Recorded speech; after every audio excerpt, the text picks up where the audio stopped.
અમરબાઈના હૈયાના ઓરતા, પતિને જોઈ લેવાના, સાસરે જવાના, સાસુના વાલ કોડના નીતરતા ઓરતા ક્યારે સંકેલાઈ ગયા, સંસારની માયા ધીરે ધીરે સંકેલાઈને ક્યારે ઉતરી ગઈ એની જાણ સુદ્ધાય ન થઈ.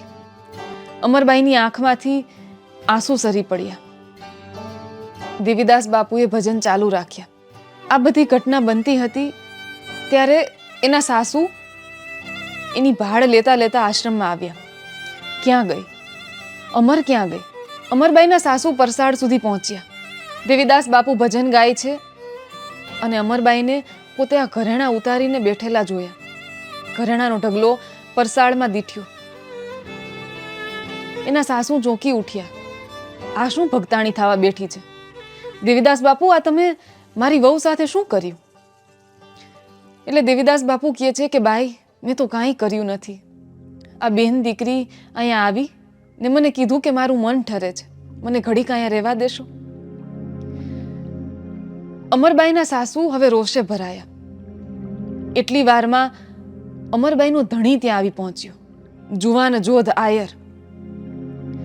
હમણાં સુધી અમરબાઈને પોતાના ધણીને જોઈ લેવાની, એની બાહુ પાશમાં સમાઈ જવાની ઝંખનાઓ હતી, એ અમરબાઈએ આ ધણીના હાકોટા તરફ ધ્યાન પણ ન દીધું. ઘણા પરિવર્તનો સમય લે છે, યુગો લાગે છે, પણ ઘણા પરિવર્તન એક ક્ષણમાં બની જાય છે.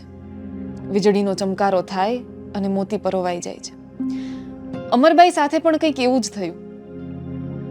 હમણાં સુધી જે સાસુ લાડકોડથી એને ખોડામાં સુડાવીને હેત વરસાવતી હતી, એ સાસુને અત્યારે પોતાની કંઈ પડી નથી.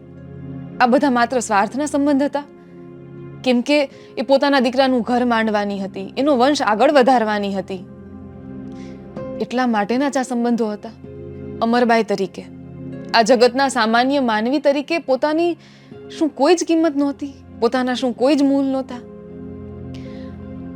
આ બધી તારવણીઓ અમરબાઈ એના મનમાં કરતા ગયા અને ધીરે ધીરે એક જ ક્ષણમાં સંસારનો નિતાર મનમાંથી ઉતરી ગયો.